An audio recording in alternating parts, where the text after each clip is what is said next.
Hello' সকলোৱে নমস্কাৰ ল'ব। অৱশেষত সকলো চৰকাৰী কৰ্মচাৰীয়ে অপেক্ষা কৰি থকা সেই বহু প্ৰতীক্ষিত খবৰটো আহিল আৰু আমাৰ ইউনিয়ন কেবিনেটে এপ্ৰুভ কৰিলে অষ্টম দৰমহা আয়োগৰ TOR মানে টাৰ্মছ অফ ৰেফাৰেন্স।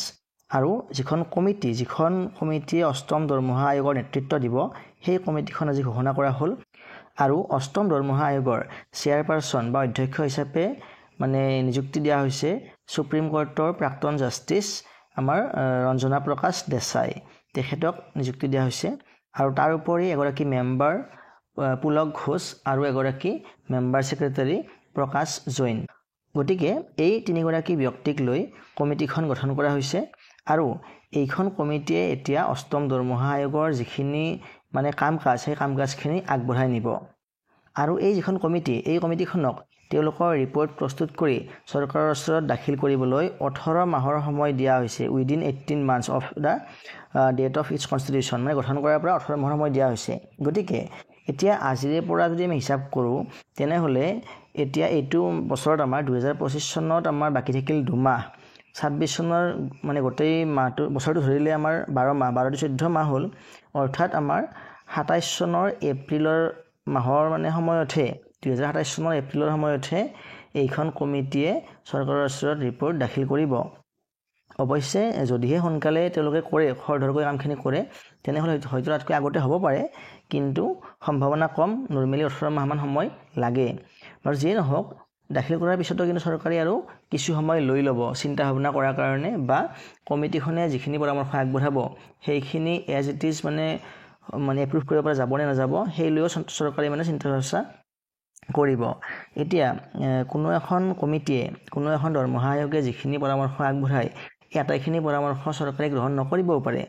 আমি আগতেও এইটো মানে উদাহৰণ লাভ কৰিছোঁ। গতিকে এজ ইট ইজ নকৰিবও পাৰে, হয়তো কিছু সালসলনি কৰিব পাৰে। আৰু যিয়ে নহওক এতিয়া এই কমিটিখনে কোনবিলাক কথাৰ ওপৰত ভিত্তি কৰি এই পৰামৰ্শখিনি আগবঢ়াব সেই বিষয়ে অলপমান ইয়াতে চৰকাৰে ধৰি দিছে।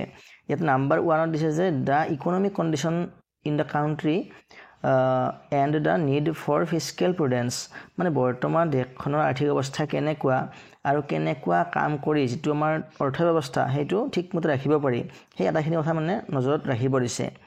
দ্বিতীয়তে কোৱা হৈছে the need to ensure that adequate resources are available for developmental expenditure and welfare measures, মানে বিকাশমূলক কাম কাজ কৰিবৰ কাৰণে বা কল্যাণমূলক কাম কাজ কৰিবৰ কাৰণে আমাৰ যথেষ্ট পৰিমাণে সমল আছেনে নাই, ৰিচোৰ্চ আছেনে নাই। ইয়াতে বিশেষকৈ আৰ্থিক দিশটোৰ কথাই কোৱা হৈছে, এইখিনি বস্তুও লক্ষ্য ৰাখিব দিছে। আৰু তৃতীয় যিটো পইণ্ট দিছে এই তৃতীয় পইণ্টটো অত্যন্ত গুৰুত্বপূৰ্ণ পইণ্ট। ইয়াত কোৱা হৈছে the unfunded cost of non contributory pension schemes, মানে নন কণ্ট্ৰিবিউটৰী পেঞ্চন স্কিম মানে যিটো পেঞ্চন স্কিমত মানে কণ্ট্ৰিবিউশ্যন কৰা নহয় কৰ্মচাৰী আৰু গভৰ্ণমেণ্টৰ ফালৰ পৰা, মানে ছাৰ্ভিচ পিৰিয়ডৰ সময়ত, চাকৰি কাল চলি থকাৰ সময়ত। এতিয়া নন কণ্ট্ৰিবিউটৰী মানে হৈছে OPS যিটো পেঞ্চন ব্যৱস্থা। ইয়াত যেতিয়া এগৰাকী কৰ্মচাৰী চাকৰি কৰি থাকে সেই চাকৰি কালত তেখেতৰ দৰমহাৰ পৰা মানে কণ্ট্ৰিবিউশ্যন ৰখা নহয় তেখেতক ভৱিষ্যতে পেঞ্চন দিবলৈ। গতিকে OPS পেঞ্চন ব্যৱস্থাত যিখিনি পেঞ্চন চৰকাৰে প্ৰদান কৰে সেইখিনি টোটেল মানে নন কণ্ট্ৰিবিউটৰী ফাণ্ড বুলি গণ্য কৰা হয়।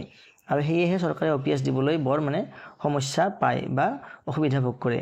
গতিকে এই যিবিলাক বৰ্তমান পেঞ্চনভোগী আছে, কৰ্মচাৰী আছে, তেখেতসকলৰ কথাটো লক্ষ্য ৰাখিব দিছে যে যিখিনি মানে কি হ'ব, পেঞ্চনভোগী যিখিনি ব্যক্তি আছে তেখেতসকলক যেতিয়া আমি এটা মানে নতুন যিটো নিৰিখত পেঞ্চন দিব লাগিব, গতিকে তাতেও কিমানখিনি বজা চৰকাৰৰ ওপৰত পৰিব এইটো কথাও লক্ষ্য ৰাখিব দিছে। গতিকে এইটো এটা গুৰুত্বপূৰ্ণ পইণ্ট, মানে এইটো কথা চৰকাৰে নজৰত ৰাখিছে। 4 নম্বৰ কথাটো হৈছে the likely impact of the recommendations on the finances of the state governments which usually adopt the recommendations with some modifications, মানে আমাৰ যিসকল ৰাজ্য চৰকাৰ আছে এই ৰাজ্য চৰকাৰসমূহৰ ওপৰত অষ্টম দৰমহা আয়োগৰ প্ৰভাৱটো কেনেকুৱা পৰিব সেই বিষয়ে অলপমান চিন্তা কৰিব দিছে। কাৰণ মানে কি, আমাৰ ৰাজ্য চৰকাৰসমূহে অষ্টম দৰমহা আয়োগখন আমাৰ কেন্দ্ৰীয় চৰকাৰে যেনেকৈ গ্ৰহণ কৰি লয় ঠিক তেনেকৈ নল'বও পাৰে, হয়তো তাতে অলপমান ইউজুৱেলি কি কৰে, সাধাৰণ চেঞ্জ কৰে, অলপমান সালসলনি কৰিহে মানে ৰাজ্যসমূহে এইখন ইমপ্লিমেণ্ট কৰে। গতিকে এই বস্তুটো মানে কেনেকুৱা ধৰণে ৰাজ্যসমূহৰ ওপৰত প্ৰভাৱ পেলাব সেইটো কথাও লক্ষ্য ৰাখিব দিছে। আৰু লগতে কি কৈছে যে the prevailing emolument structure benefits and working conditions available to employees of central public sector undertakings and private sector মানে বৰ্তমান যিটো দৰমহাৰ গাঁথনি যিখিনি সা সুবিধা পাই আছে তাৰ বাবে employees of central public sector undertakings and private sector ব্যক্তিগত যিবিলাক আমাৰ খণ্ড আছে বা যিবিলাক আমাৰ পাব্লিক ছেক্টৰ আণ্ডাৰটেকিং আছে মানে গভৰ্ণমেণ্ট আণ্ডাৰটেকিং বুলি আমি যাক কওঁ এইবিলাক ক্ষেত্ৰত এইবিলাক এমপ্লয়ৰ কথা মানে লক্ষ্য ৰাখিব দিছে কাৰণ এইবিলাক এমপ্লয়ৰ ক্ষেত্ৰতো কি দেখা যায় যে চৰকাৰে যিটো ৰিকমেণ্ডেশ্যন দিয়ে অষ্টম দৰমহা আয়োগৰ ক্ষেত্ৰত এই আটাইখিনি বস্তু মানে এজ ইট ইজ তেওঁলোকে ইমপ্লিমেণ্ট নকৰিব পাৰে গতিকে তেওঁলোকৰ ক্ষেত্ৰত কেনেকৈ ইমপ্লিমেণ্ট কৰা হ'ব কি নহ'ব কি হ'ব এই আটাইখিনি কথা মানে লক্ষ্য ৰাখিব দিছে গতিকে এইকেইটা কণ্ডিশ্যন ধৰি দিছে আৰু এই আটাইখিনি কণ্ডিশ্যনৰ ওপৰত লক্ষ্য ৰাখি তেওঁলোকে যিটো ৰিপৰ্ট বনাব এই ৰিপৰ্টটো উইদিন 18 মান্থছৰ ভিতৰত মানে দাখিল কৰিব দিছে